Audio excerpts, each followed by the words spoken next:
UFC 263 goes down this Saturday inside the Gila River Arena in Glendale, Arizona, and the card is topped by a dynamite middleweight title fight between champion Israel Adesanya and challenger Marvin Vettori. This will mark the second time the pair of world-class middleweights have collided under the UFC banner.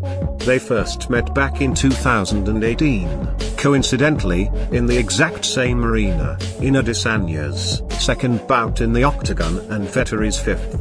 Adesanya won that fight by split decision, though Vettori did not agree with that result.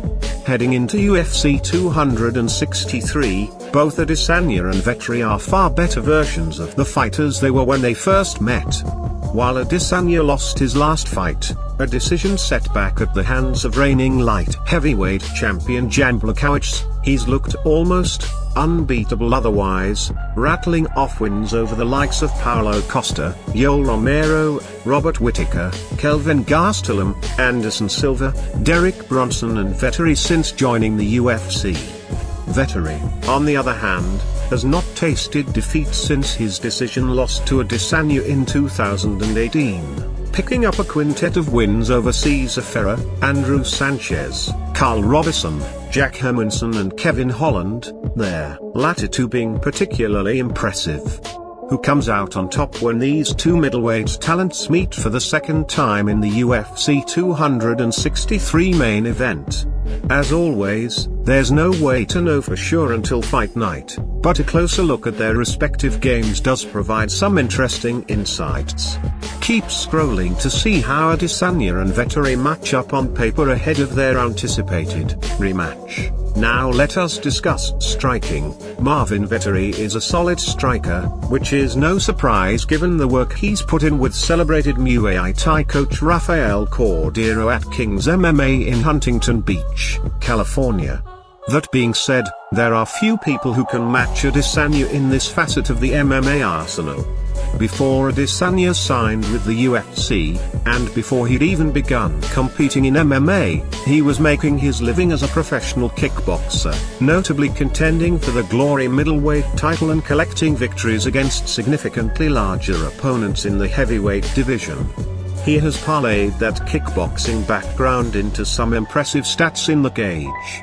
Adesanya has won all but 5 of his 20 MMA wins by knockout, and since joining the UFC, he has developed a commendable 49% striking accuracy rate. While he does have a habit of hanging back and waiting to counter, as evidenced by the 3.95 significant strikes he throws per minute, he's a definite sharpshooter.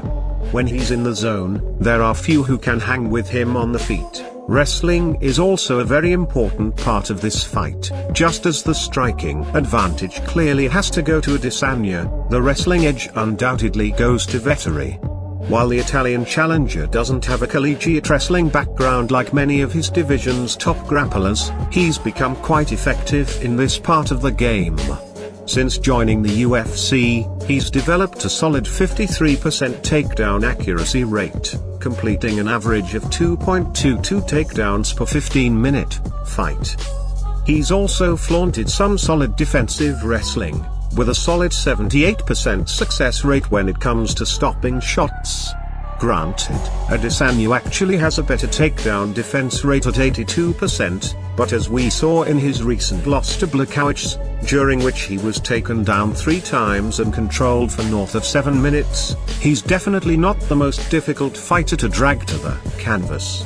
In his recent win over Kevin Holland, Vettori completed a ridiculous 11 takedowns and amassed just over 20 minutes of control time.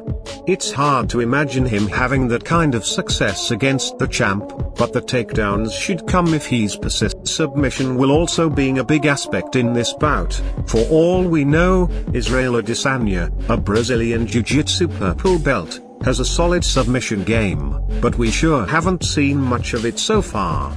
Since joining the UFC, he's attempted a paltry 0.3 submissions per 15-minute fight, and that rate that won't do much to change the fact that he's never won a fight by submission in his whole career. Vettori, on the other hand, has shown legitimate proficiency in this department. He's picked up a significant 9 of his 17 professional victories by way of submission, including notable wins over Carl Roberson and Italian veteran Giorgio Pietrini, twice. He also attempts just shy of 1 submission per fight, which is evidence of some solid killer instinct on the mat. Needless to say, as is often the case, the fighter with the edge in the wrestling department also has the edge in terms of submissions. Now predictions. Marvin Vettori has many paths to victory in this fight. It's particularly easy to imagine him winning it if the takedowns start materializing. That being said, an Adesanya win still feels like the more likely outcome. His recent loss to Jan Blachowicz was definitely concerning, but it was hardly a blowout, and it's possible it was an isolated incident. At UFC 263, look for the middleweight champ to get back on track by doing what he does best, stopping takedowns and beating the living daylights out of his opponents on the feet. So this bout could be a decision victory for Adesanya. Hope you like the prediction. Don't forget to subscribe.